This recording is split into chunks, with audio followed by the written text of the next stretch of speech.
नमस्कार। वीडियो की संख्या में देखते हैं पर्यावरण एवं पारिस्थितिकी यानी इन्वायरमेंटल एंड इकोलॉजी, जो कि पीटी स्पेशल है और ये बेस्ड ऑन माइंड मैप पर यानी जीएस वर्ड के एक महत्वपूर्ण नोट्स पर आधारित यह महत्वपूर्ण लेक्चर है। और यह लेक्चर देखें तो आगामी जो है यानी उत्तर प्रदेश लोक सेवा आयोग द्वारा आयोजित समीक्षाधिकारी सहायक समीक्षाधिकारी पुनर्परीक्षा 2023 के लिए अति महत्वपूर्ण साबित हो सकती है। इसके अलावा देखें तो उत्तर प्रदेश लोक सेवा आयोग द्वारा आयोजित अपर पीटी एग्जाम 2025 के लिए भी लेक्चर अति महत्वपूर्ण हो सकता है। इसके अलावा एसपीएससी यानी स्टेट पब्लिक सर्विस कमीशन के अंतर्गत देखें तो 71वें BPSC PT exam, MPSC, JPSC, RPSC, UPPSC साथ ही संघ लोक सेवा की परीक्षाओं के लिए, शिक्षक परीक्षाओं के लिए यूपी ट्रिपल एस द्वारा आयोजित पीट 2025 के लिए भी लेक्चर अति महत्वपूर्ण साबित हो सकता है, जो कि देखें यानी इन्वायरमेंटल एंड इकोलॉजी पर आधारित है। PT special based on mind map है। यानी इस नोट्स पर देखें, बेस्ड ऑन माइंड मैप पर देखें तो सिलेबस के अकॉर्डिंग जो महत्वपूर्ण लेक्चर बना के चैनल पर अपलोड कर दिए गए, उसमें हिस्ट्री के तीनों भाग हैं। इंडियन हिस्ट्री, जिसके अंतर्गत ancient Indian history, middle Indian history और मॉडर्न इंडियन हिस्ट्री महत्वपूर्ण लेक्चर बना के चैनल पर अपलोड कर दिए गए हैं। इसके अलावा ज्योग्राफी के भी दोनों भाग, वर्ल्ड ज्योग्राफी और इंडियन ज्योग्राफी के भी महत्वपूर्ण लेक्चर बना के चैनल पर अपलोडेड हैं। इस चैनल के प्लेलिस्ट में उपलब्ध करा दिए गए हैं। तीसरे पार्ट के रूप में सिलेबस के अकॉर्डिंग भारत की राज्य व्यवस्था के महत्वपूर्ण जो लेक्चर बना के चैनल पर अपलोडेड हैं, जिसमें भारत के संविधान विकास के हिस्टोरिकल बैकग्राउंड सहित सारे महत्वपूर्ण अनुच्छेद शामिल किए गए हैं। इसके बाद देखें तो हिंदी के भी महत्वपूर्ण लेक्चर बना के इस चैनल पर अपलोड कर दिए गए हैं अकॉर्डिंग टू सिलेबस। 6 टॉपिकों पर आधारित 60 प्रश्न के लिए जो हिंदी पूछता है। और यह देखें तो नवीन जो है पर्यावरण और पारिस्थितिकी होगा और इस पर जो लेक्चर देखेंगे। इसके बाद साइंस और टेक के अंतर्गत जो है यानी हम देखेंगे जो महत्वपूर्ण टॉपिक उसमें होता है, जो बायोलॉजी यानी जीव विज्ञान होता है, उसको भी आगामी लेक्चर में जल्द से कवर किया जाएगा। तो चलिए इस लेक्चर को शुरू करते हैं। और शुरू करने से पूरा ध्यान है कि आप प्लीज़ इस लेक्चर को यानी इस चैनल को सब्सक्राइब करके, वीडियो को लाइक करके सारे जो है लेक्चर उसको देखते रहें। तो चलिए इसको शुरू करते हैं। यानी पर्यावरण एवं पारिस्थितिकी यानी इन्वायरमेंटल एंड इकोलॉजी को देखते हैं। वेरी वेरी इंपॉर्टेंट एग्जाम दृष्टिकोण से। चलिए इसको देखते हैं, ज़्यादा भूमिका ना बनाते हुए सबसे पहले देखते हैं जैव विविधता यानी बायोडाइवर्सिटी किसे कहते हैं। जैव विविधता दो शब्दों यानी बायो व डाइवर्सिटी से मिलकर बना है। बायो का अर्थ है जैव था, डाइवर्सिटी का अर्थ है विविधता, अर्थात किसी निश्चित भौगोलिक क्षेत्र में पाए जाने वाले जीवों की संख्या, उसकी विविधता को जैव विविधता कहते हैं। अक्सर एग्जाम कभी बार पूछ देता है इसको कथन और कारण के रूप में, तो याद रखें बायोडाइवर्सिटी दो शब्दों से मिलकर बना है। एक बायो का मतलब होता है जीव यानी जीवों की संख्या, जैव और डाइवर्सिटी का मतलब होता है विविधता। तो इसमें देख सकते हैं यूनेप के द्वारा जैव विविधता के अंग क्या हैं। यूनेप का मतलब यूनाइटेड नेशन इन्वायरमेंटल प्रोग्राम, जो इसके द्वारा जैव विविधता के कितने अंग या पार्ट बताए गए हैं। तो इसमें देखें सबसे केंद्र में क्या है, जीन है। उसके बाद जो आता है प्रजातियाँ, स्पीसीज होते हैं। इसके बाद परितंत्र, इकोसिस्टम है। और सबसे बाहर क्षेत्र या रीजन होता है। यह अकॉर्डिंग टू यूनेप के द्वारा पार्ट ऑफ बायोडाइवर्सिटी है। जैव विविधता शब्द का सर्वप्रथम प्रयोग 1986 में वाल्टर जी रोजन ने किया था। ये याद रखना, अक्सर ये यूपीपीएससी के फेवरेट क्वेश्चन में रहा है कि जैव विविधता इत्यादि के पूछता है कि सर्वप्रथम शब्द का प्रयोग किसने किया था। तो 1986 में वाल्टर जी रोजन ने किया था। जैव विविधता शब्द एडवर्ड विल्सन द्वारा दिया गया। नेशनल बायोडाइवर्सिटी एक्शन प्लान 2006 में लाया गया था। यानी राष्ट्रीय जैव विविधता एक्शन प्लान 2006 में लाया गया था। ये भारत का है। भारत में जैव विविधता अधिनियम 2002 में, अक्सर ये मैचिंग के लिए पूछ देता है, तो ये वेरी वेरी इंपॉर्टेंट है कि नेशनल बायोडाइवर्सिटी एक्शन प्लान 2006 का है और भारत में जैव विविधता अधिनियम 2002 में लाया गया था। अब देखते हैं जैव विविधता के प्रकार में यानी टाइप ऑफ बायोडाइवर्सिटी। तो यहाँ पर देख सकते हैं आनुवंशिक विविधता है, प्रजाति विविधता है, सामुदायिक या पारतंत्रिक विविधता है। 3 प्रकार की विविधता है। आनुवंशिक विविधता किसे कहते हैं, इसको समझ लें। आनुवंशिक का मतलब अर्थात एक ही प्रजाति के जीव के जीन में होने वाले परिवर्तन को आनुवंशिक विविधता कहते हैं। प्रजाति विविधता का मतलब किसी समुदाय में प्रजाति की विभिन्न किस्म को बताता है, ये जो प्रजाति विविधता है। इसके बाद सामुदायिक या परितंत्र विविधता देखें तो एक समुदाय के जीव जंतुओं और वनस्पतियों के बीच यानी एक ही समुदाय कम्युनिटी के बीच जीव जंतुओं और वनस्पतियों के बीच, याद रखना कि इसमें जीव जंतु और वनस्पतियों के बीच जो विविधता पाई जाती है उसे सामुदायिक या परितंत्र विविधता कहते हैं। परितंत्र में दोनों रहेंगे, यानी इसमें देखें तो जूलॉजी और बॉटनी दोनों की विविधता इसमें शामिल है। प्रजाति विविधता में समुदाय के बीच विविधता है और इसमें एक ही प्रजाति के जीवों के बीच में जीन में होने वाले परिवर्तन से आनुवंशिक विविधता होती है। इसके बाद देखते हैं जैव विविधता का मापन, मेजरमेंट ऑफ बायोडाइवर्सिटी किसे होती है, तो इसमें 3 प्रकार से हैं, अल्फा डाइवर्सिटी, बीटा डाइवर्सिटी और गामा डाइवर्सिटी। अल्फा किसे कहते हैं, किसी एक निश्चित क्षेत्र के समुदाय या प्रतंत्र की विविधता यदि हो तो उसे अल्फा अल्फा विधि द्वारा मापते हैं। बीटा डाइवर्सिटी कहाँ पर मापते हैं, तो परिवर्तन के साथ प्रजातियों की तुलना, यानी विशिष्ट प्रजातियों में जो होता है वह बीटा डाइवर्सिटी का प्रयोग करते हैं मापने के लिए। गामा डाइवर्सिटी देखें तो भौगोलिक क्षेत्र या आवासों की प्रजातियों की प्रचुरता को बताती है, यानी भौगोलिक क्षेत्र हो या आवासों में प्रजातियों की प्रचुरता हो तो इसमें गामा डाइवर्सिटी से मापते हैं। इसके बाद जैव विविधता प्रवणता यानी ग्रेडियंट ऑफ बायोडाइवर्सिटी देखते हैं, तो ये भी 3 प्रकार का है। पहला तो ये भारत का देखें, बल्कि विश्व का देखें। विश्व में ये अपनी पृथ्वी है, यानी जिनको हम नीला ग्रह कहते हैं, क्योंकि देखें अपने सौरमंडल में सूर्य का, यानी सूर्य जो है, यह जो सौरमंडल का जो मुख्य केंद्र सूर्य है और 8 उसमें ग्रह हैं। पृथ्वी देखें सूर्य की दूरी के हिसाब से तीसरे स्थान पर ग्रह है और आकार में 5वीं सबसे बड़े ग्रह अपनी पृथ्वी। यहाँ पर ही जीवन है और अभी तक, यानी जीवन के साथ साथ यहाँ पर जल है। जल के कारण ही इनको जो है ब्लू प्लेनेट यानी नीला ग्रह कहते हैं, और जीवन के कारण, जल के कारण ही यहाँ पर जीवन संभव है। तो पृथ्वी को देखें ऊपर की तरफ, यानी इस पास मैप बना रहे, नॉर्थ है, साउथ है, ईस्ट है, वेस्ट है।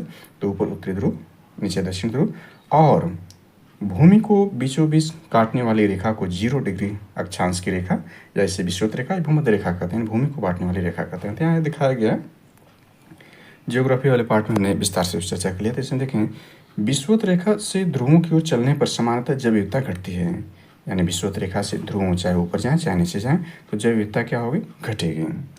पर्वतीय भागों में देखें तो यहाँ ऊंचाई के साथ जैव विविधता में कमी आती है, यानी पर्वत आप ऊपर चढ़ेंगे तो जैव विविधता में क्या होगी, कमी होगी।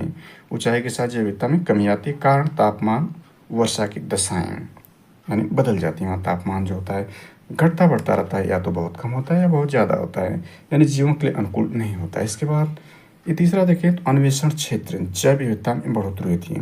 अन्वेषण क्षेत्र जहाँ होते हैं जैव विविधता में बढ़ोतरी के कारण होते हैं। तो जैव विविधता के इस प्रकार से हम मापते हैं ग्रेडियंट ऑफ बायोडाइवर्सिटी। तो पहले पार्ट में हमने क्या इसमें समझा, आप देख सकते हैं कि जैव विविधता किसे कहते हैं, यूनिट जैव विविधता कितने पार्ट होता है, जैव विविधता संबंधित महत्वपूर्ण जैव विविधता के प्रकार क्या है, जैव विविधता का मापन कैसे होता है, जैव विविधता की प्रवणता क्या होती है। चलिए अगले नेक्स्ट पार्ट पर चलते हैं। इसके बाद दूसरा वेरी वेरी इंपॉर्टेंट इसमें हार्टेस्ट पार्ट आता है, संकल्पना ब्रिटिश पर्यावरणविद नॉर्मन मायर्स द्वारा 1988 में की गई। ये इंपॉर्टेंट है। हार्टेस्ट पार्ट जो शब्द देखें, यानी इसकी संकल्पना ब्रिटिश पर्यावरणविद थे, यानी इन्वायरमेंटलिस्ट थे, और उनका नाम क्या था, नॉर्मन मायर्स। कब, 1988 में। चलिए देखिए, इन्होंने 2 रूपों में इसका अध्ययन किया संकल्पना हॉटस्पॉट की। तो उस क्षेत्र में कम से कम यानी 1500 स्थानिक संवहनी पौधों की प्रजातियां पाई जाती हैं। दूसरा, इसके 70% प्राकृतिक आवास नष्ट हो चुके हैं, यानी हॉटस्पॉट किसको कहेंगे, तो 70% प्राकृतिक आवास उस स्थान का नष्ट हो जाना, यानी नष्ट हो गया हो। और दूसरा, उस क्षेत्र में कम से कम 1500 स्थानिक संवहनी पौधों की प्रजातियां पाई जाती हैं। तो हॉटस्पॉट के अंतर्गत इस संकल्पना दी गई थी। इसमें महत्वपूर्ण तथ्य या मेन फैक्ट में देखते हैं तो जिन क्षेत्रों में प्रजाति विविधता अधिक होती है, जिन क्षेत्रों में प्रजाति विविधता अधिक होती है उन्हें हॉटस्पॉट कहा जाता है। विश्व में कुल 36 हॉटस्पॉट हैं, भारत में कुल 4 हॉटस्पॉट हैं। ये वेरी वेरी इंपॉर्टेंट है कि भारत में अक्सर पूछता है कि भारत में 4 हॉटस्पॉट कौन कौन से हैं, तो उनका नाम देता आगे हम इसमें देखेंगे। हॉटस्पॉट 2.5% क्षेत्रफल धारण करते हैं, यानी हॉटस्पॉट जो है 2.5% क्षेत्रफल धारण करती है, जिसमें से 60% प्रजातियां पाई जाती हैं। भारत वैश्विक जैव विविधता का 16.9 जैव विविधता धारण करता है, यानी भारत देखें तो वैश्विक जैव विविधता का, यानी विश्व की जो जैव विविधता उसका 16.9 लगभग 17% जो है जैव विविधता धारण करता था, भारत में पाई जाती है। या यूँ कह सकते हैं कि भारत में जैव विविधता, विश्व की जैव विविधता कितनी है, तो 16.9% है। जैसे कि हम देखें अपना देश भारत जो है क्षेत्रफल में सबसे बड़ा है, यानी क्षेत्रफल में 7वां सबसे बड़ा देश है। क्षेत्रफल के रूप में देखें तो भारत जो विश्व में 7वां सबसे बड़ा देश है। और भारत जो है विश्व के क्षेत्रफल का देखें तो 2.42% धारण करता है, यानी पूरे विश्व के क्षेत्रफल का भारत के पास कितना है, 2.42% है। उसी प्रकार से देखें जो वैश्विक जैव विविधता है, उसी प्रकार से वैश्विक जैव विविधता का भारत कितना धारण करता है, 16.9%। और भारत में कुल कितने हॉटस्पॉट हैं, 4 हैं, 36 में से 4 हैं। इसके बाद देखते हैं जैव विविधता के ह्रास के कारण क्या हैं। ये भी एग्जाम के दृष्टिकोण से वेरी वेरी इंपॉर्टेंट है। अक्सर एग्जाम पूछता है कि जैव विविधता के ह्रास के कारण क्या है। अक्सर विकल्प देकर पूछता है, 4 विकल्प देता है, A, B, C, D, और कारण देता है। उसमें से कोई एक कारण दे देगा या 3 कारण देंगे तो एक अलग कारण दे देगा, तो उसमें पहचानने के लिए कौन सा सत्य, ऐसे अक्सर क्वेश्चन पूछता है। तो चलिए इसमें देख लेते हैं शिकार के कारण, यानी हंटिंग जो होती है इसके कारण जब विविधता में कमी होती है। जनसंख्या में वृद्धि के कारण, जनसंख्या में वृद्धि होगी, यानी किसी भी जनसंख्या से देखा जाए, मानव पर एग्जाम्पल देखें तो मानव की जनसंख्या में वृद्धि होगी तो वह जो होगा अपना आवास बनाएगा, आवास के लिए पेड़ पौधों को काटेगा, तो इससे जैव विविधता में क्या होगी, कमी हो जाएगी। प्रदूषण भी याद रखें, प्रदूषण भी जैव विविधता में कमी का कारण होता है, क्योंकि प्रदूषण के कारण विभिन्न प्रजातियों की विलुप्त या मरने का खतरा बना रहता है। विदेशी प्रजातियों का आक्रमण, यानी बाहरी प्रजातियां जब उस विशेष क्षेत्र में आ जाती हैं तो इससे जो होता है उन प्रजातियों पर संकट हो जाता है, जिससे ह्रास के कारण बनते हैं। वनों का अतिदोहन, यानी वनों का काटना भी जैव विविधता के कारणों में शामिल है। आवास में परिवर्तन कर दिया जाए तब भी जैव विविधता कमी ह्रास होता है, लॉस होती है, यानी ये loss of biodiversity, reason of loss of biodiversity के अंतर्गत बाढ़ व भूकंप भी आते हैं। हैबिटेट डिस्ट्रक्शन आर लॉस, यानी हैबिटेट डिस्ट्रक्शन आर लॉस यह है, यानी जो उनके आवास जो यहीं पर है कि आवास में परिवर्तन, यानी हैबिटेट डिस्ट्रक्शन, उनके आवास में क्या हो जाए, डिस्ट्रक्शन या कमी हो जाए, ग्लोबल वार्मिंग हो, स्थानांतरित कृषि के कारण भी जैव विविधता में क्या होती है, ह्रास होता है। चूँकि देखें स्थानांतरित कृषि वैसे विश्व में कई जगह पाई जाती है, लेकिन भारत में देखें जो पूर्वोत्तर 7 सिस्टर वाला स्टेट हैं वहाँ पर ये पाई जाती है। तो अक्सर हमने ये पार्ट में चर्चा कर लिया है, यहाँ पर याद रखेंगे स्थानांतरित कृषि जो है यह इसके कारण भी याद रखें कि जैव विविधता में ह्रास के कारणों में शामिल है। चलिए देखते हैं जैव विविधता का महत्व या उपयोग क्या है, यानी इम्पोर्टेंस ऑफ बायोडाइवर्सिटी और यूजेज ऑफ बायोडाइवर्सिटी। इसमें देखें तो पारिस्थितिकी महत्व के रूप में ये 3 रूप में होता है, उत्पादक स्रोत, औषधियाँ और सौंदर्य परक महत्व के रूप में। पारिस्थितिक महत्व के रूप में पारिस्थितिक, यहाँ रिपीट कर दिया है, पारिस्थितिक महत्व है। और यहाँ पर देखें कृषि में जैव विविधता का महत्व, कृषि में जैव विविधता का महत्व उत्पादन क्षमता को बढ़ाकर, कृषि में जैव विविधता का महत्व कैसे है, कृषि में उत्पादन क्षमता को बढ़ाकर किया जाता है। तो पारिस्थितिक महत्व हमने इस प्रकार समझ लिया, जैव विविधता का उपयोग और महत्व क्या है यहाँ पर देखा जा सकता है, इंपॉर्टेंट है। अब देखें जो हमने देखा कि विश्व में 36 जो 9 स्पॉट थे, विश्व में 36, उसमें से 4 भारत में, तो 4 भारत में कौन कौन से हैं इसको आप नोट कर लें। इंडो बर्मा क्षेत्र, यह 5.13% जो भाग है वो इंडो बर्मा क्षेत्र में हॉटस्पॉट ग्रुप में। हिमालय क्षेत्र जो है 44.37% रखता है, यानी हिमालय क्षेत्र देखें तो दूसरा सबसे ज़्यादा हॉटस्पॉट एरिया रखता है।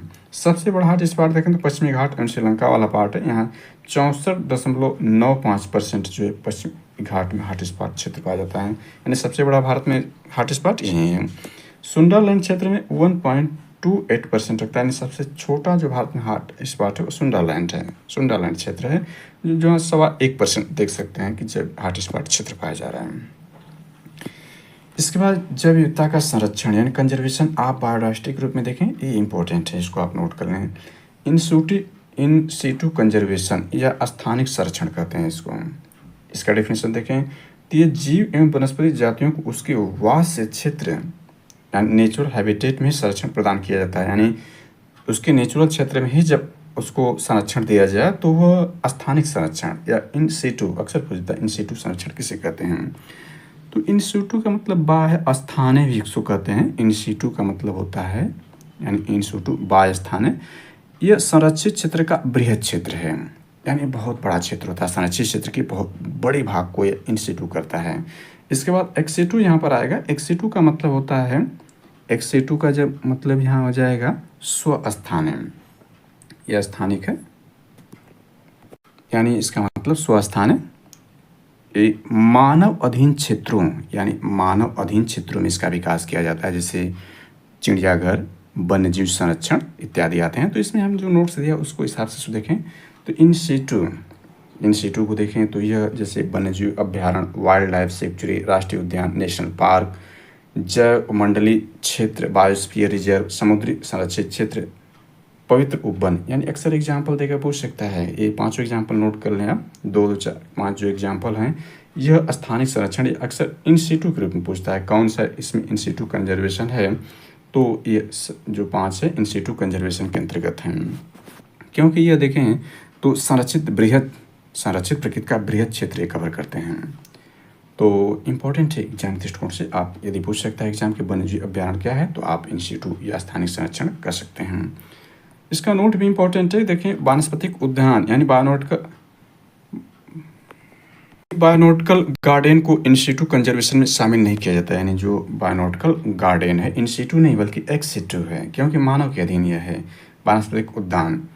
चलिए इसको देखते हैं। इसमें एक्स सीटू कंजर्वेशन या अन्यत्र संरक्षण देखें, जब जीव एवं वनस्पति जातियों को उनके पास क्षेत्र से हटाकर अन्य स्थानों पर संरक्षित किया जाता है, जहाँ उसका स्थान वहाँ से लेकर दूसरे स्थान पर कर दिया जाए, यानी मानव के अधीन कर दिया जाए। मानव अधीन क्षेत्र कहलाते हैं ये। तो एक्स सीटू होगा। इसके अंतर्गत संकटग्रस्त जीवों और वनस्पतियों का संरक्षण कर उन्हें उचित जलवायु प्रदान की जाती है। जैसे वनस्पतिक उद्यान, यही वनस्पतिक उद्यान देख सकते हैं, बायोनॉटिकल गार्डन। इसके बाद देखें जीव बीज bank, seed bank, gene bank, cryo preservation, जंतु उद्यान, कृत्रिम ग्रीन हाउस आदि निर्मित किए जाते हैं। इसको महत्वपूर्ण फैक्ट या इम्पोर्टेंट फैक्ट के रूप में देखें तो राष्ट्रीय जैव विविधता कार्य योजना 2008 में लाई गई थी। राष्ट्रीय जैव विविधता अधिकरण का मुख्यालय चेन्नई में। इम्पोर्टेंट है कि राष्ट्रीय जैव विविधता अधिकरण का मुख्यालय कहाँ पर है, चेन्नई में है। अब अगला देखते हैं, ये भी इम्पोर्टेंट है एग्जाम दृष्टिकोण से। इसमें देख सकते हैं, यानी रेड डाटा बुक को देखते हैं। यानी रेड डाटा बुक क्या है? IUCN यानी international union of conservation of nature द्वारा 1966 में इस संकल्पना ली गई थी। इसका मुख्यालय ग्लैंड, स्विट्जरलैंड में है। विलुप्त होने के कगार पर खड़े संकटग्रस्त पौधों और जंतुओं की सूचियाँ, याद रखें कि इसमें पौधों और जंतु दोनों सूचियाँ हैं जो संकटग्रस्त होने के कगार पर, इनकी भविष्य में इनका ध्यान न रखा गया तो ये समाप्त हो जाएंगे। ऐसे विलुप्त होने वाले प्रजातियां हैं जिसमें पौधे और पशु दोनों शामिल हैं। जैसे देखें पिंक पैग क्रिटिकली इंडेंजर्स, लुप्त प्राय प्रजातियों को दर्शाता है। यानी पिंक पैग जो है ये क्रिटिकली इंडेंजर्स यानी लुप्त प्राय प्रजातियों को दर्शाता है। यानी एग्जाम पर पूछेगा पिंक पैग क्या है, तो लुप्त प्राय प्रजातियां हैं। IUCN की रेड लिस्ट में प्रजातियों को 9 समूह में बांटा गया। इसमें कितने समूह हैं? 9 समूह हैं। पहला देखें तो एक्सटिंक्ट है, जिन प्रजातियों का कोई भी सदस्य जीवित न हो, यानी एकदम समाप्त हो गए हैं। जैसे डायनासोर इत्यादि देखें, एक्सटिंक्ट प्रजातियां हैं। एक्सटिंक्ट इन दी वाइल्ड, जिस प्रजाति की समस्त प्रजातियां उसके प्राकृतिक आवास में समाप्त हो गई, यानी प्राकृतिक आवास में नहीं है लेकिन अदर जगह कहीं पाए जा सकते हैं या मानव अधीन से क्षेत्र में हो सकते हैं। एक्सटिंक्ट इन दी वाइल्ड, जिस प्रजाति की समस्त प्रजातियां उसके प्राकृतिक आवास में समाप्त हो गई हैं। क्रिटिकली इंडेंजर्स, प्राकृतिक आवास में विलुप्त होने का खतरा, यानी ये प्राकृतिक आवास में रहेंगे तो विलुप्त हो जाएंगे। इनको जो है अदर जगह इनको यानी एक्स सीटू मिलाकर इनका संरक्षण करना होगा। तो एक क्रिटिकली इंडेंजर्स 9 प्रकार का हम देख रहे हैं। तो आगे इसमें है लेकिन यहाँ पर थोड़ा सा एक और पार्ट है, इसको शामिल करते हुए चलते हैं। 3 को हमने देख लिया। IUCN क्या है इसके बारे में बता रहा है। ये एक सरकारी तथा गैर सरकारी दोनों प्रकार संगठनों को अपने सदस्य ग्रुप में शामिल करता है। इसे UNO यानी यूनाइटेड नेशन ऑर्गेनाइजेशन, संयुक्त राष्ट्र संघ में परिचय की स्थिति प्राप्त है। पूर्ववर्ती नाम इसका क्या था? पूर्ववर्ती नाम था International Union for Protection at Nature, यानी IUPN था पहले। स्थापना इसका यानी फाउंडेशन देखिए 5 अक्टूबर 1948 फ्रांस में किया गया था। 1956 इसका नाम IUCN कर दिया गया। IUCN का पूरा रूप यही है, international Union for conservation of nature. ये वेरी वेरी इंपॉर्टेंट है, जो कि रेड लिस्ट जो है रेड डाटा बुक जारी करता है। 3 को हमने देख लिया। आगे 6 इसमें देखें तो इंडेंजर्स प्रजातियां, जिन प्रजातियों को वनों से विलुप्त होने का खतरा हो, यानी ऐसी प्रजातियां जिनको वनों से विलुप्त होने का खतरा, उनको इंडेंजर कहते हैं। वनरेबल, जिस प्रजाति की वनों में संकटग्रस्त हो जाने की संभावना, जिस प्रजाति को वनों में संकटग्रस्त हो जाने की संभावना हो, अभी हुई नहीं है लेकिन संभावना संकटग्रस्त हो, उसे वनरेबल कहते हैं। नियर थ्रेटेड देखें तो भविष्य में संकटग्रस्त होने की संभावना प्रजातियां होती है। लिस्ट कंसर्न, प्रजाति को बहुत कम खतरा है। डाटा एफिशिएंट, प्रजाति के बारे में आंकड़ों की कमी है। और आखिरी नॉट इवेल्युएट IUCN, किस संरक्षण मापदंड पर आकलित नहीं किया गया है, नवी अंतर्गत प्रजाति के अंतर्गत आती है। इसका नोट देखें तो यह है कि IUCN की आधिकारिक तौर पर अपना ग्रीन स्टेटस जारी किया। यह प्रजातियों की पुनर्प्राप्ति रिकवरी का आकलन करने और संरक्षण प्रभावों का मापन करने वाला पहला वैश्विक मानक है। क्रिटिकली इंडेंजर श्रेणी में शामिल प्रजाति इंपॉर्टेंट है, याद रखें क्रिटिकली इंडेंजर्स में शामिल कौन कौन सी प्रजातियाँ हैं। क्रिटिकली इंडेंजर्स का मतलब हमने देख लिया था कि एक कौन से हैं। प्राकृतिक आवास से विलुप्त होने का खतरा इन पर है, यानी खतरा अभी समाप्त तो नहीं है लेकिन प्राकृतिक आवास से विलुप्त होने का इन पर खतरा है। चलिए इसमें देखते हैं, तो यह है क्रिटिकली इंडेंजर श्रेणी में जो है शामिल प्रजातियां कौन सी है। तो लंबी चोंच वाला गिद्ध है, बौना हाग है, श्वेत पेट वाला बगुला है, नाम दफा उड़न गिलहरी है, मालाबार सिलवेट घड़ियाल है, हक्स नील कछुआ है, लाल सिर वाला गिद्ध है। टम्बला कोक यानी मॉरिशस में पाया जाने वाला वृक्ष, अन्य नाम डोडो वृक्ष, इंपॉर्टेंट है। डोडो वृक्ष जो इसी को टम्बला लोक भी का जो मॉरिशस में पाया जाने वाला वृक्ष विलुप्ति के कगार पर है, यानी ये जो है क्रिटिकली इंडेंजर से यानी प्राकृतिक आवास से ये समाप्त होने के कगार पर है। प्राकृतिक आवास से विलुप्त होने का खतरा इन प्रजातियों को जो यहाँ पर दिखाया गया है। इसके बाद वाइल्ड लाइफ प्रोटेक्शन एक्ट के तहत देख लेते हैं इसमें क्या है। के तहत स्थापित निकाय यानी वाइल्ड लाइफ प्रोटेक्शन एक्ट के तहत स्थापित निकाय कौन कौन से हैं। तो राष्ट्रीय बाघ संरक्षण प्राधिकरण है, केंद्रीय चिड़ियाघर प्राधिकरण है और राष्ट्रीय वन्यजीव बोर्ड है। देखिए इसमें जैव विविधता संशोधन विधेयक 2021 को इसमें शामिल कर लेते हैं। संशोधन के पीछे उत्तरदायी कारण क्या इसमें शामिल हैं, तो देख सकते हैं 5 कारण हैं। औषधि खेती को बढ़ावा देकर औषधि पौधों पर दबाव कम करना है, कुछ प्रावधानों को गैर आपराधिक बनाना है, भारतीय चिकित्सीय पद्धति पर जोर देना है, अनुसंधान पेटेंट वाणिज्यिक उपयोग सहित विदेशी निवेश को आकर्षित करना, अनुसंधान से जुड़े प्रक्रिया पर त्वरित सहायता प्रदान करना है। 2021 के विधेयक में शामिल बातें क्या थी। तो जैविक संसाधनों तक पहुंच प्रदान करने हेतु छूट इसमें है, जैव संसाधनों तक बौद्धिक संपदा अधिकारों तक पहुंच का सरलीकरण है, कुछ अपराधों की प्रवृत्ति में कटौती है, BMC यानी बायोडाइवर्सिटी मैनेजमेंट कमेटी से संबंधित प्रावधान है। अब देखते हैं राज्य संकटापन्न प्रजातियों की घोषणा कर सकते हैं। राज्य जो है संकटापन्न प्रजातियों की घोषणा कर सकते हैं। NBA नेशनल बायोडाइवर्सिटी अथॉरिटी का विस्तार किया गया, 4 प्रतिनिधि इसमें स्टेट बायोडाइवर्सिटी बोर्ड में 11 सदस्य हैं, 6 सदस्य 6 पदन सदस्य 6 इसमें पदेन सदस्य होंगे। इसमें वन्यजीव, वानिकी अनुसंधान, पंचायती राज, 4 इसमें SBBS 1 सदस्य सचिव इसमें होगा। परिभाषा देखते हैं, परिभाषा में परिवर्तन क्या किया गया। तो जैव उपयोग शब्द को हटा दिया गया, जैव संरक्षण को पुनः परिभाषित किया गया है। वन्यजीव संरक्षण संशोधन विधेयक 2021 में देखें तो पृष्ठभूमि यानी बैकग्राउंड क्या, 1972 अधिनियम के बारे में 2021 के माध्यम से प्रस्तावित संशोधन, अनुसूचियों का युक्तिकरण विशेष रूप से संरक्षित जीवों में किया गया। पीड़क प्रजातियों के लिए बनाई गई सूची को हटाकर साइट्स के परिशिष्टों में सूचीबद्ध करने के लिए एक नई अनुसूची जोड़ी गई। साइट्स में देखें तो साइट्स के क्रियान्वयन के लिए नया अध्याय 5 जोड़ा गया, जिसमें देखें ये शामिल है। इसमें प्राधिकारियों के पद नाम हैं, ये 2 प्रकार से, प्रबंधन प्राधिकार, वैज्ञानिक प्राधिकार, पहचान चिन्ह इसका होगा, पंजीकरण प्रमाण पत्र होगा, अभ्यारण्यों का नियंत्रण होगा। जैव कैदियों को सौंपने के लिए एक नई धारा 42A इसमें लाया गया है। अन्य में है दंड, कुछ प्रतिबंधों पर ढील, फिल्म निर्माण की अनुमति इसमें रहेगी। नोट में देखिए तो महाराष्ट्र राज्य आधारित वन्य जीव कार्य योजना 2021-30 जारी करने वाला पहला राज्य बन गया, यानी महाराष्ट्र सरकार देखें तो राज्य आधारित वन्य जीव कार्य योजना जो कि 2021 से 2030 तक जारी करने वाला पहला राज्य बन गया। भारतीय राज्य में पहला राज्य महाराष्ट्र ऐसा करने वाला। दूसरा देखें तो मुंबई वर्ष 2050 तक, मुंबई यानी भारत की जो कमर्शियल राजधानी यानी कमर्शियल कैपिटल मुंबई है, मुंबई वर्ष 2050 तक शून्य कार्बन उत्सर्जन रोड मैप तैयार करने वाला भारत के साथ साथ दक्षिण एशिया का पहला शहर बन गया है। इसके बाद बायोडाइवर्सिटी भी देखते हैं। जैव विविधता दिवस प्रत्येक वर्ष क्या 22 मई को मनाई जाती है, यानी प्रत्येक वर्ष 22 मई को जो है जैव विविधता दिवस मनाया जाता है। 2021 की थीम देखें तो वेयर पार्ट एट सॉल्यूशन, 2022 की theme building at share future for all life, 2023 की थीम थी from agreement to action build biodiversity. अब इसमें 2024-2025 को भी शामिल कर लेते हैं, क्योंकि ये 2025 का समय है। जैसे देखें तो आज 20 जुलाई 2025 है। आज ही देखें तो जो 20 जुलाई 1969 को जो है नील आर्मस्ट्रांग या पहला मानव चंद्रमा पहुंचा था। तो विश्व चंद्रमा दिवस आज के दिन 20 मई को मनाया जा रहा है, और आज विश्व शतरंज दिवस के रूप में भी मनाया जा रहा है 20 मई को। तो थीम इसको देख लेते हैं जो 22 मई का है, जैव विविधता यानी बायोडाइवर्सिटी, उसको थोड़ा शामिल करके फिर आगे इसमें चलते हैं। तो इसमें 2024 की थीम को ऐड करें। 2024 जो जैव विविधता दिवस 22 मई को मनाया गया था, 2024 में इसकी जो थीम थी be part of plan, be part of plan यानी योजना का हिस्सा बने।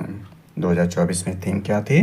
बी पार्ट ऑफ प्लान यानी योजना का हिस्सा बने। और 2025 में जो लेटेस्ट बनाया गया इसमें देखें जो इसकी थीम थी harmony with nature and sustainable development यानी प्रकृति के साथ सामंजस्य, यानी प्रकृति के साथ सामंजस्य वो सतत विकास जो 2025 के लिए शामिल थे। अभी सतत विकास पर सस्टेनेबल डेवलपमेंट इसमें शामिल था, जो कि कार्य योजना देखें जो 2015 से 2030 तक जारी है, उस पर आधारित जो है यह थीम थी 2025 की, यानी प्रकृति के साथ सामंजस्य और सतत विकास 2025 की थीम थी। चलिए इसकी मुख्य बातें, इम्पोर्टेंट जो टॉपिक है या जो इम्पोर्टेंट फैक्टर्स में देखें तो हाल ही में conservation on biological diversity CBD 2022 में चीन के, यानी अब तो देखें ये जो है 2024 का आयोजित हो चुका है, तो ये हाल ही 2022 के लिए इसमें अपडेट नहीं किया गया है, तो उस दौरान के लिए इसको देख सकते हैं कि चीन के कुनमिंग में पार्टियों के 15वें सर्वेलेंट COP15 का दूसरा भाग आयोजित हुआ, जिसमें प्रतिनिधि 2020 के बाद वैश्विक जैव विविधता फ्रेमवर्क अपनाने के लिए एक साथ आए। प्रस्तावित ढांचे में यह दृष्टिकोण है कि 2050 तक जैव विविधता को मूल्यवान, संरक्षित, बहाल और बुद्धिमानी से उपयोग किया जाए। 2021 को जैव विविधता कार्रवाई पर एक निर्णायक वर्ष के रूप में देखा जा रहा है। 2030 तक दुनिया की कम से कम 30% भूमि और महासागर की रक्षा करने का आह्वान करता है, जहां भारत ने पहले ही लगभग 27% क्षेत्र को आईचिक लक्ष्य यानी आईचिक लक्ष्य 11 के तहत CBD को संरक्षित करने की सूचना दे दी है। नोट में देखें तो वर्ष 2010 में नगोया जापान में आयोजित CBD के 10वें सम्मेलन में आईचिक लक्ष्य को स्वीकारा गया था। आईचिक लक्ष्य देख सकते हैं स्वीकारा गया था, जो कुल 20 लक्ष्यों का समूह जिन्हें 2011-2020 तक प्राप्त करना है, यानी ये डेट जो प्राप्त करने वाला था तो समाप्त हो गया क्योंकि 2025 चल रहा है। 2010 में नगोया जापान में जो CBD 10वें में जो आईचिक लक्ष्य को स्वीकारा गया था, जो इसमें 20 लक्ष्य शामिल किए गए थे। चलिए इसको थोड़ा अपडेट कर देते हैं, हालांकि इसको करंट अफेयर में अपडेट कर दिया गया है, लेकिन यहाँ पर भी अपडेट कर लेते हैं इसको। तो देखें अभी जो प्रेजेंट में 2024 में जो COP16 का आयोजन किया गया था, यानी COP15 को देख सकते हैं 2022 था, और COP16 देखें COP यानी COP16 जो है प्रकृति के साथ शांति, यानी इसकी थीम COP16 में प्रकृति के साथ शांति, जो 21 से 1 अक्टूबर यानी 21 से 1 जो अक्टूबर 2000 यानी 21 सितंबर से लेकर के 1 अक्टूबर बल्कि नवंबर 21 अक्टूबर से लेकर 1 नवंबर 2024 तक आयोजित किया गया था। आयोजन कहाँ COP16 का किया गया था? कैली कोलंबिया में जो है COP16 का आयोजन किया गया था। इसके बाद नेक्स्ट जो COP17 था, यानी आगे जो 2025 में देखें तो यह 25 से लेकर 27 फरवरी 2025 के बीच रोम यानी इटली के रोम शहर में जो है 2025 का COP आयोजन किया गया था, यानी CBD पर, कंजर्वेशन ऑफ बायोलॉजिकल डाइवर्सिटी पर। इसके बाद देखें इसी प्रकार से COP जो होता है वह पर्यावरण पर आधारित होता है, जिसमें देखें तो लेटेस्ट जो 2024 में COP29 का आयोजन किया गया था। COP29 2024 में जो था वो आयोजित किया गया था, और यह COP29 यानी COP29 कहाँ आयोजित किया गया था? तो अजरबैजान के बाकू शहर में जो है COP29 का आयोजन किया गया था 11 से 22 नवंबर 2024 तक। और लेटेस्ट देखें जो 2025 में आयोजित किया जाएगा वो COP30 होगा, यानी COP30 का आयोजन जो होगा वह COP30 का 2025 में आयोजन होगा, और वह जो ये आयोजन COP30 या COP30 होगा यह ब्राज़ील के बेलेम यानी बल्कि बेलेगो है, यानी ब्राज़ील के बेलेग में जो है COP30 का आयोजन किया जाएगा 10 से 21 नवंबर 2025, यानी आने वाले दिनों में, आने वाले महीनों में यह आयोजित किया जाएगा ब्राज़ील के बेलेग में। तो ये सारी जानकारी करंट अफेयर पे अपडेट कर दी गई है, तो आप वहाँ से इसको देख सकते हैं। तो यहाँ पर चलते हैं, इसमें महत्वपूर्ण फैक्ट को देखें तो इसमें जो है UNO यानी यूनाइटेड नेशन ऑर्गेनाइजेशन 2011 से 2020 को जैव विविधता दशक घोषित किया।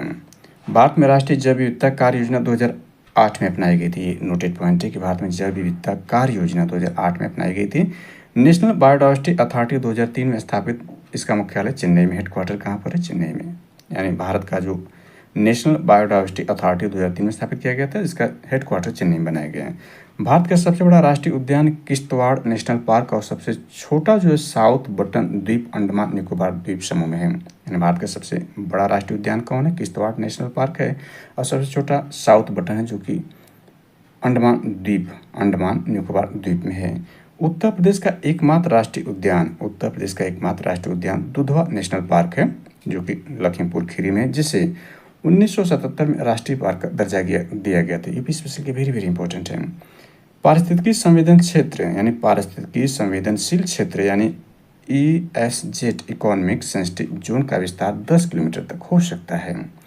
मैन एंड बायोस्फीयर यानी मैब MAB, इसका पूर्ण रूप है मैन एंड बायोस्फीयर, यूनेस्को द्वारा 1971 में संचालित किया जा रहा है। भारत में 18 बायोस्फीयर रिजर्व हैं, जिसमें यूनेस्को से मान्यता प्राप्त 11 हैं। इम्पोर्टेंट है, भारत में 1986 में राष्ट्रीय बायोस्फीयर कार्यक्रम शुरू किया था। बायोस्फीयर की संरचना यहाँ दिखाया गया, इसको देख सकते हैं। इसमें देखें, सबसे केंद्र में कोर है, उसके बाद बफर और सबसे बाहर ट्रांजिशन होता है। ये इंपॉर्टेंट है कि जो बायोस्फीयर है, इसके केंद्र में कोर होगा, उसके बाहर बफर पार्ट होगा और सबसे बाहरी जो होगा वो ट्रांजिशन पार्ट कहलाता है। प्रथम राष्ट्रीय वन्यजीव एक्शन प्लान 1983 से 2001 तक था। द्वितीय राष्ट्रीय वन्यजीव एक्शन प्लान 2002 से 2016 तक था। तृतीय राष्ट्रीय वन्यजीव एक्शन प्लान 2017 से 2031 तक ये जारी है। तृतीय राष्ट्रीय वन्यजीव प्लान जो ये जारी है। इसमें देखें तो अभी 2025 यानी 6 साल बाकी है। 17 से 31 तक था, यानी 15 साल के था। इसमें 6 साल बीत चुके हैं। 6 साल बाकी मतलब 9 साल बीत चुके हैं। तृतीय चरण का भी, तृतीय राष्ट्रीय वन्यजीव एक्शन प्लान का भी। भारत में मन्नार की खाड़ी का क्षेत्रफल सर्वाधिक है। मैरिन राष्ट्रीय उद्यान अंडमान निकोबार द्वीप के 15 द्वीपों को मिलाकर बना है। फूलों की घाटी राष्ट्रीय उद्यान यानी फूलों की घाटी राष्ट्रीय उद्यान उत्तराखंड राज्य में है। घड़ियालों के लिए प्रसिद्ध राष्ट्रीय उद्यान भितरकनिका उड़ीसा में। इंपॉर्टेंट, इसको याद रखें कि भितरकनिका जो है प्रसिद्ध राष्ट्रीय उद्यान का है, उड़ीसा में किसके लिए प्रसिद्ध है? घड़ियालों के लिए प्रसिद्ध है। चलिए आगे इसमें देखते हैं। तो ये प्रवाल भित्तियाँ आती हैं, एग्जाम के दृष्टिकोण से भी वेरी वेरी इंपॉर्टेंट होते हैं प्रवाल भित्तियाँ भी एग्जाम के, तो इसको देख लेते हैं। प्रवाल भित्तियाँ क्या है? प्रवाल एक चूना प्रधान जीव है जो मुख्यतः कठोर रचना वाले खोल में रहते हैं, जिनमें मुलायम जीव रहते हैं। प्रवाल मुख्य रूप से उष्णकटिबंधीय सागरों 30 डिग्री नॉर्थ से 30 डिग्री साउथ में पाए जाते हैं, क्योंकि इनको जीवित रहने के लिए 20 डिग्री सेल्सियस से 21 डिग्री तापमान उपयुक्त होता है। प्रवाल कम गहराई यानी 200 से 250 फीट पर पाए जाते हैं, क्योंकि अधिक गहराई पर सूर्य के प्रकाश और ऑक्सीजन की कमी होती है। प्रवालों के विकास के लिए जल को अवसाद रहित होना चाहिए, क्योंकि अवसादों के कारण प्रवाल का मुख बंद हो जाता है और मर जाते हैं। जब कोई प्रवाल मरता है तो दूसरा उसके शरीर पर कड़ी के रूप में विकसित हो जाता है। प्रवालों को सामुद्रिक वर्षा वन rain forest of the ocean भी कहा जाता है। ये इंपॉर्टेंट है, क्योंकि पिछला क्वेश्चन देखें जो 22 दिसंबर 2024 को अपर पीटी एग्जाम किया गया था, उसमें जो है बंगाल की खाड़ी में जो प्रवालों के मरने का कारण पूछा था। तो प्रवाल को आप डीपली समझ लें कि प्रवाल होते क्या हैं। तो प्रवालों को सामुद्रिक वर्षा वन rain forest of the ocean भी कहा जाता है। और इनकी स्थितियाँ क्या है, कैसे पाए जाते हैं, कहाँ तक पाए जाते हैं, सारी आगे पीछे घटनाओं को देख लें। चूना प्रधान जीव हैं, ये परिस्थितियाँ जीवित रहने के लिए इतना तापमान होना चाहिए, गहराई होना चाहिए, और इसमें अधिक गहराई सूर्य क्यों, ये सारे कारण इसमें दिए गए हैं। इसको आप एक बार देख लें। आकृति देखें, इनकी आकृति वृक्ष की टहनियों और शाखाओं की तरह हो जाती है। इस तरह वो एक दीवार का विकास करते हैं। इस दीवार की भांति रचना को प्रवाल भित्ति कहते हैं। यानी इनको प्रवाल भित्ति क्यों कहते हैं, इसका कारण यहाँ पर है। प्रवाल भित्ति के प्रकार यानी टाइप आप यहाँ पर देख सकते हैं। यानी प्रवाल भित्ति कितने प्रकार की है, तो इसमें 3 प्रकार दिखाया गया है। तटीय प्रवाल भित्ति, अवरोध प्रवाल भित्ति, वलयाकार प्रवाल भित्ति, जो भारत में लक्षद्वीप में पाई जाती है। तटीय प्रवाल भित्ति में देखें तो महाद्वीपीय या द्वीपीय तटीय से लगे प्रवाल भित्तियों को तटीय प्रवाल भित्ति कहा जाता है। हालांकि ये भित्तियाँ तट से सटी होती हैं, परंतु कभी कभी इसके तथा मध्य वाले भाग में भी अंतराल हो जाता है तथा उसमें लैगून का निर्माण होता है, जिसे बोर चैनल कहा जाता है। इसका विस्तार देखें कहाँ पर है, तो दक्षिण फ्लोरिडा, अंडमान निकोबार द्वीप भारत में, मन्नार के खाड़ी के निकट रामेश्वर में, सोसाइटी के द्वीप समूह पाए जाते हैं। यहाँ देख सकते हैं, इस चित्र में दिखाया गया कैसे तटीय प्रवाल भित्तियाँ बनती हैं। ये स्थल है, ये सागर है और ये सागर है। ये सागर तल है, सागर का तल यहाँ दिखाया गया और सागर है। तो इस प्रकार से ये भित्तियाँ देख सकते हैं, तटीय प्रवाल भित्तियों का निर्माण होता है। इसके बाद अवरोधक प्रवाल भित्तियाँ देखें तो ये प्रवाल भित्ति अन्य दोनों प्रकार की प्रवाल भित्तियों की तुलना में विशाल होती है तथा इनका विकास तट के समानांतर होता है।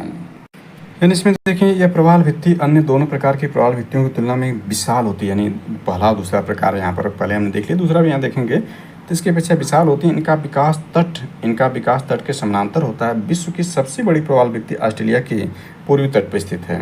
विश्व की सबसे बड़ी प्रवाल भित्ति ऑस्ट्रेलिया के पूर्वी तट पर स्थित है। ग्रेट बैरियर रीफ चट्टान माला इसको नाम से जानते हैं, चट्टान ग्रेट बैरियर रीफ चट्टान माला, ये याद रखें कि अवरोधक प्रवाल भित्ति के अंतर्गत है।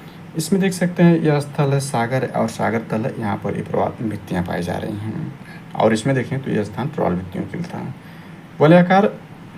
वलयाकार प्रवाल भित्ति देखें ये अंगूठी या घोड़े के नाल की आकृति के होते हैं। इनके बीच में लैगून होता है, इसके बीच में खुले भाग पाए जाते हैं, जिसके कारण खुले सागर और लैगून का संपर्क बना। तो उदाहरण देखें तो फिजी एआर था एलिस द्वीप में फूनाफोटी इटाल जो है ये वलयाकार प्रवाल भित्ति के अंतर्गत पाए जाते हैं। नोट देखें तो प्रवालों में रंग का कारण जू जयलिथि के कारण होता है। यानी प्रवालों में रंग का कारण प्रवालों में रंग किस कारण से पाया जाता है, तो जू जयलिथि के कारण जो होता है प्रवालों में रंग पाया जाता है। प्रवाल एक जीवित प्राणी, याद रखें प्रवाल एक जीवित प्राणी है। प्रवाल जू जयलिथि के साथ सहोपकारिता रहता है। जू जयलिथि देखें तो भोजन या कोरल है, कोरल देखें तो इसका आवास जो जू जयलिथि है। आगे देखते हैं तो प्रवाल भित्तियाँ जो सुर्खियों में क्यों रहते हैं, यानी रिलेटेड अपडेटेड इसमें देखें तो सुर्खियों में क्यों हैं। हाल ही में वैश्विक प्रवाल भित्ति निगरानी नेटवर्क द्वारा प्रकाशित विश्व की प्रवालों की स्थिति के संबंधित छठी रिपोर्ट में कहा गया कि 2010 के बाद से 14,010 प्रवाल भित्तियों का ह्रास हुआ है। वैश्विक प्रवाल भित्ति निगरानी नेटवर्क यानी GCRMN अंतर्राष्ट्रीय प्रवाल भित्ति पहल के लिए एक परिचालन नेटवर्क है, जिसका उद्देश्य प्रवाल भित्ति पारिस्थितिक तंत्र की स्थिति और प्रवृत्तियों पर सर्वोत्तम उपलब्ध वैज्ञानिक जानकारी प्रदान करना है ताकि उसका संरक्षण और प्रबंधन किया जा सके। नोट इसमें देखें तो वैश्विक प्रवाल भित्ति निगरानी नेटवर्क वैज्ञानिकों, प्रबंधकों और संगठनों का एक वैश्विक नेटवर्क है जो कि विश्व भर में प्रवाल भित्तियों की स्थिति की निगरानी करता है। प्रवाल भित्तियों के समक्ष खतरे कौन कौन से हैं, तो प्रवाल विरंजन होता है, यानी प्रवाल का विरंजन इसके खतरे कारण है। महासागरीय अम्लीकरण यानी महासागर का अम्लीकरण हो जाना यानी अम्लता ज़्यादा हो जाना, जल प्रदूषण हो जाना, समुद्र के स्तर में वृद्धि होना, मैग्रोव वनों का विनाश होना, प्रवाल तूफान का आना, मछली पकड़ने की विनाशकारी और असंधारी पद्धति के कारण भी प्रवालों को खतरा उत्पन्न होता है। पर्यावासों का विनाश ये जो है इसके कारण है। प्रवाल भित्तियों के समक्ष खतरे के कारण वेरी इंपॉर्टेंट है, आप इसको एक बार ध्यान देख लें। प्रवाल भित्तियों के नष्ट होने के अन्य कारण देखें तो ग्लोबल वार्मिंग भी है, समुद्री जलयानों का प्रभाव भी है, समुद्र में कच्चे माल का रिसाव भी है, यानी समुद्र में कच्चे तेल, चूँकि तेल समुद्र के मार्ग से ज़्यादा एक दूसरे देश में लाए जाते हैं, तो समुद्र में कच्चे तेल का रिसाव, परमाणु आपदाएं जैसे फुकुशिमा इत्यादि की घटना, एल नीनो की घटना, संक्रामक रोग यानी व्हाइट बैड डिसीज भी इसकी प्रभावितों के नष्ट होने के कारणों में शामिल हैं। चलिए यहाँ देखते हैं भारत का एक खूबसूरत मैप यहाँ पर दिखाया गया। देखें भारत में प्रवाल भित्तियाँ कहाँ पाई जाती हैं, इसमें कच्छ के रण में पाई जाती हैं, गुजरात में, अरब सागर या मालाबार तट में पाई जाती हैं, लक्षद्वीप में प्रवाल भित्तियाँ, हिंद महासागर यहाँ पर मन्नार खाड़ी में प्रवाल भित्तियाँ, बे ऑफ बंगाल खाड़ी है तो अंडमान निकोबार द्वीप में ये प्रवाल भित्तियाँ पाई जाती हैं। जैसा कि ज्योग्राफी वाले पार्ट में हमने विस्तार से चर्चा किया था, लेकिन यहाँ पर थोड़ी जानकारी देख लें तो गुजरात से लेकर के जो गोवा तक का भाग है, गोवा तक के भाग को हम जो है वह कोंकण तट के नाम से जानते हैं, कोंकण तट कहलाता है। गोवा से लेकर जो कर्नाटक में जो मंगलुरु है उसके जो यानी यहाँ तक का जो भाग कर्नाटक मंगलुरु उसको केंद्रा तट के नाम से जानते हैं, यानी ये केंद्रा तट होता है। इसके बाद केंद्रा तट से लेकर जो कन्याकुमारी तक का भाग होता है वो मालाबार तट इसमें है। इसके बाद कन्याकुमारी से लेकर के देखें जो कृष्णा नदी तक है, कृष्णा नदी तक का जो भाग है वह जो आपका कोरोमंडल तट कहलाता है, यानी ये जो कन्याकुमारी से लेकर के कृष्णा एक कोरोमंडल तट है। अब कृष्णा नदी से लेकर गोदावरी नदी तक का भाग जो होता है गोलकुंडा कहलाता है, और गोदावरी नदी से लेकर के उड़ीसा तक के भाग को जो उत्तरी सरकार तट के नाम से जानते हैं। तो ज्योग्राफी में विस्तार से चर्चा कर लिया है। तो यहाँ भारत में प्रवाल भित्तियाँ पाए जाते हैं, उसमें अंडमान निकोबार देख सकते हैं, मन्नार खाड़ी देख सकते हैं, लक्षद्वीप में पाई जाती है, कच्छ के रण में भी प्रवाल भित्तियाँ पाई जाती हैं। इसके संरक्षण के उपाय के अंतर्गत देख लेते हैं तो तटीय महासागर निगरानी और पूर्वानुमान प्रणाली, land ocean interaction in coastal zones, एकीकृत तटीय और समुद्री क्षेत्र प्रबंधन, ताप जनित दबाव का आकलन करने हेतु प्रवाल विरंजन चेतावनी प्रणाली, भारतीय वन्यजीव न्यास और गुजरात विभाग द्वारा कोरल रीफ रिकवरी प्रोजेक्ट के तहत इसका जो है संरक्षण किया जाता है। महत्वपूर्ण बिंदु देखें तो प्रवाल भित्तियों के लिए वैश्विक कोर्स यानी GFCR इसे वर्ष 2020 में संयुक्त राष्ट्र महासभा के 75वें सत्र के दौरान सार्वजनिक तौर पर निजी भागीदारी गठबंधन शुरू किया गया था। इसमें देखें 10 वर्षित था $625 बिलियन।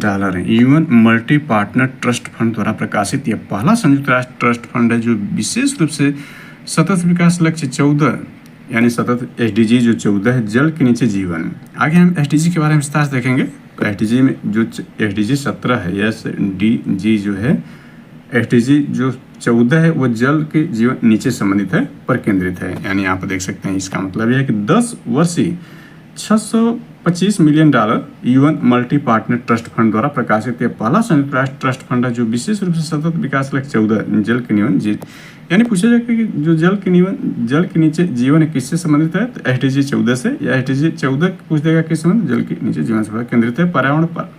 पर्यावरण और पर्यावरणीय संकल्पना।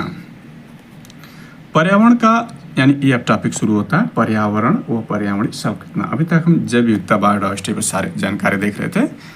तो पर्यावरण का शाब्दिक अर्थ क्या है? परि प्लस आवरण है, यानी संधि विच्छेद देखें तो परि प्लस आवरण है। परि का मतलब होता है चारों ओर, यानी आवरण मतलब घिरा हुआ। जीवों को चारों ओर से घिरा हुआ आवरण जो होगा वो पर्यावरण होगा। चलिए आगे देखते हैं पर्यावरण संरक्षण अधिनियम 1986 को देखें तो भोपाल गैस त्रासदी 1984 को मद्देनजर रखते हुए पर्यावरण संरक्षण के लिए अधिनियम लाया गया है। यानी भोपाल गैस त्रासदी अक्सर वेरी इंपॉर्टेंट है।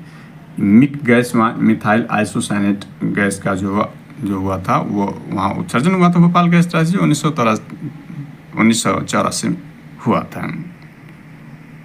चलिए आगे देखते हैं विश्व पर्यावरण दिवस की संकल्पना। इसमें देखें यूएनओ यूनाइटेड नेशन ऑर्गेनाइजेशन साल 1972 में स्टॉकहोम स्वीडन में पर्यावरण और प्रदूषण का पहला सम्मेलन आयोजित किया, जिसके बाद से प्रत्येक साल 5 जून को विश्व पर्यावरण दिवस मनाने की परंपरा शुरू की गई। तो आज देखें 20 जुलाई है तो 5 जून बीत चुका है, तो 5 जून पर इसको अपडेट कर लेते हैं क्योंकि इसमें दिया गया थीम भी। तो note point 5 June world environmental day होता है। 21 की थीम जो इको सिस्टम रिस्टोरेशन।